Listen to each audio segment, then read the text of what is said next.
못 찾겠다, 꾀꼬리 이렇게 돼 있는데 뭘 못 찾겠다는 겁니까? 네, 바로 전기차 충전소입니다. 사실 전기차가 요즘에 굉장히 빠르게 보급되고 있는데 충전할 곳이 정작 없다 이런 지적들이 좀 나오고 있습니다. 전기차가 전국에 등록한 대수가 13만 5천 대 정도 되거든요. 그런데 충전기는 3만 5천 대에 좀 불과한 상황입니다. 때문에 이번에 정부가 대책을 내놨는데 급속 충전기 3천 기를 더 확충하겠다 이런 계획입니다. 전기차 충전기 3,000기를 확보하겠다. 그동안 전기차는 뭐 어디서 충전을 할 수 있었는지 모르겠는데 제가 뭐 전기차가 따로 없기 때문에. 네, 저도 전기차가 없는데요. 네. 제가 좀 찾아봤더니 아파트 지하 주차장이나 또 대형 복합 쇼핑몰 주차장 등에 좀 설치가 돼 있었고요. 예. 또 일부 주유소에도 좀 설치가 돼 있는 것으로 좀 파악이 됐습니다.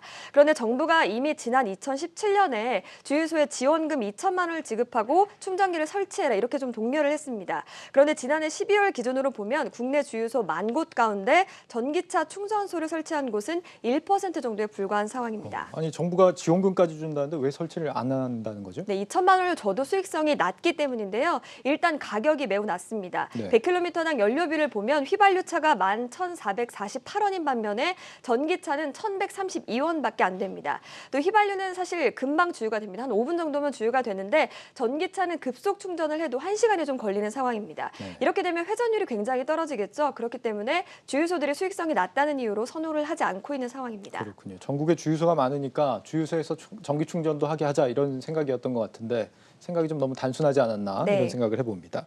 그러면 정부가 이 3,000기를 늘리겠다라고 하는 계획 앞으로 잘 될 수 있을까요? 네, 사실 그간 시행착오를 좀 겪었죠. 그런 만큼 좀 이번에는 다를 것으로 보입니다. 일단 민간의 공급을 장려한다기보다는 정부가 나서서 공공이 먼저 나선다는 얘기고요. 또 주유소가 아니라 마트나 병원 같이 전기차 이용자들이 많이 갈 수 있는 곳을 우선적으로 좀 확충을 하겠다 이런 방침입니다. 그렇군요. 이번에는 좀 한결 이용자 편의를 기대해 볼 수 있지 않을까 싶은 생각도 드는데요. 네, 그럴 수도 있겠지만 또 우려도 있는 것이 사실인데요. 일단 3,000기라는 대수 자체가 대수로 놓고 볼 때는 좀 많을 수 있겠지만 네. 사실 전기차가 늘어나는 추세를 비교했을 때는 사실 적다라고 볼 수가 있겠습니다. 그리고 또 해외에 비해서도 굉장히 많이 부족한 상황인데요.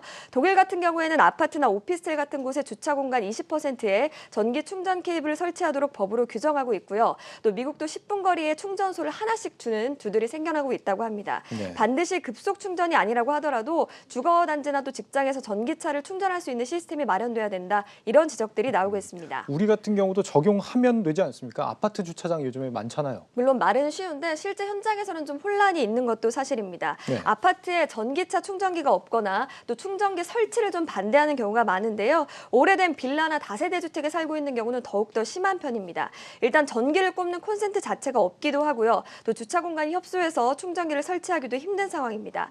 또 충전기가 있어도 협소한 주차 공간 때문에 마찰을 겪는 경우가 많은데 실제로 서울시에 접수된 관련 민원이 2019년에서 2020년 사이에 절반가량 좀 늘었다고 합니다. 네, 주민들의 협조가 필수겠군요. 네, 이지호 기자였습니다. 잘 들었습니다. 고맙습니다.